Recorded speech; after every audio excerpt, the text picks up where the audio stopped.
Assalamualaikum warahmatullahi wabarakatuh. Salam sejahtera, rahayu rahayu. Kembali bersama kita di jejak rekam para leluhur Nusantara dan dunia. Kali ini kita akan membahas tentang filosofi Dharma Nusantara yang mendunia. Perhatikan ini, kata Dharma umumnya diterjemahkan ke dalam bahasa Inggris sebagai kata yang ditafsirkan menjadi hukum. Kadang disebut dengan moralitas atau dharmik. Dharma berasal dari kata dasar dar yang berarti adalah memelihara, menegakkan, mempertahankan, melindungi, yang dalam kata sifat mendapat imbuhan ic melekat pada manusianya.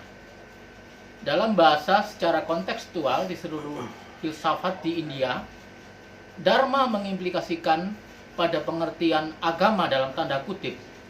Dharma disajikan sebagai konsep sentral yang digunakan untuk menjelaskan suatu kebenaran yang lebih tinggi atau realita tertinggi dari alam semesta.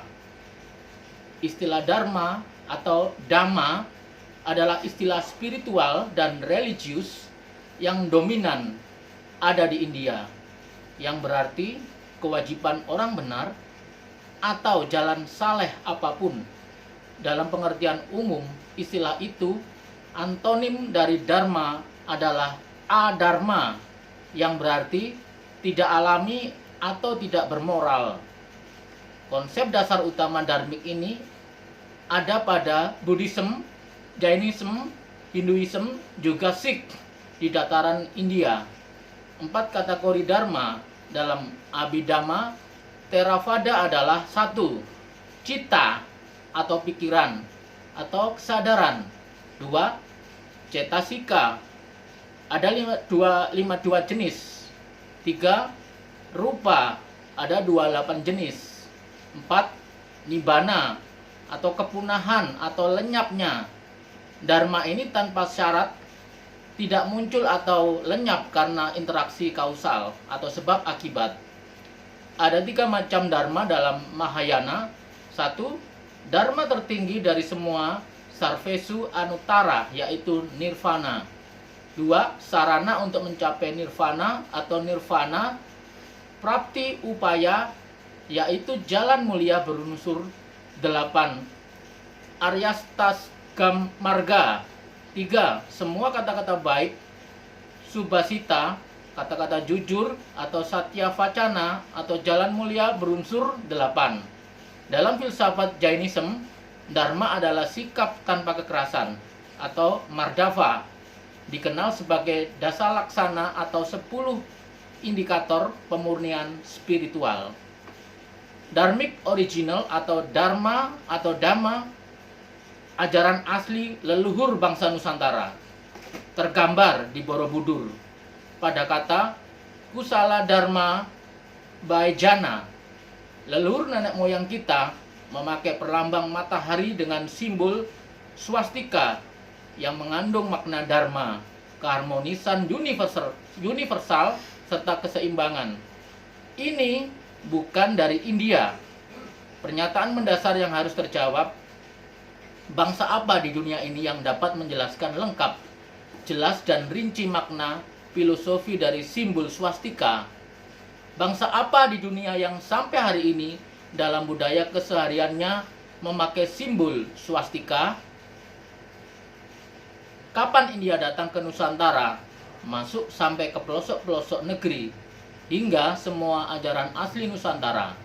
Ribuan situs juga kerajaan pra-Islam disebut dari sana.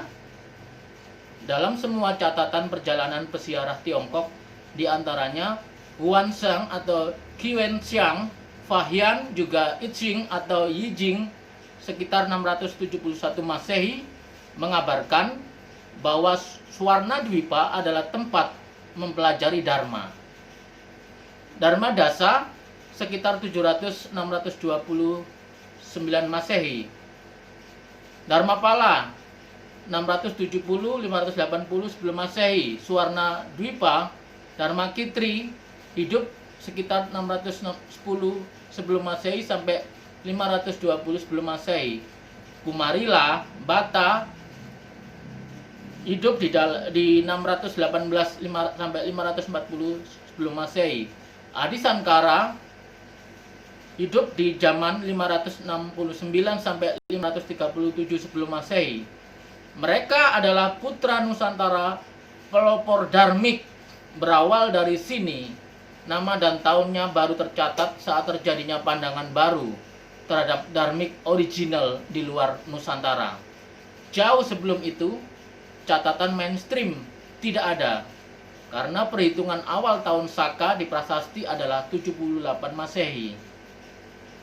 Raja Pala, silsilah Syailendra Balaputra Dewa dari Sumatera, membangun Nalanda, India demi kepentingan pengembangan pusatnya pendidikan di Nusantara, yaitu Dharmapala.